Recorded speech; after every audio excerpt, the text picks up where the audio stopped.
কুয়েতের একটি কোম্পানির ব্র্যাকে অগ্নিকাণ্ডের ঘটনায় এখন পর্যন্ত ৪৩ জনের মৃত্যুর খবর পাওয়া গেছে।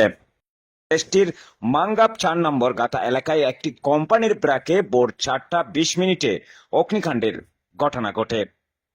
অগ্নিকাণ্ডের ঘটনায় এখন পর্যন্ত ৪৩ জনের মৃত্যুর খবর পাওয়া গেছে। আহত হয়েছেন অনেকেই। আহতদের নিকটস্থ হাসপাতালে ভর্তি করা হয়েছে।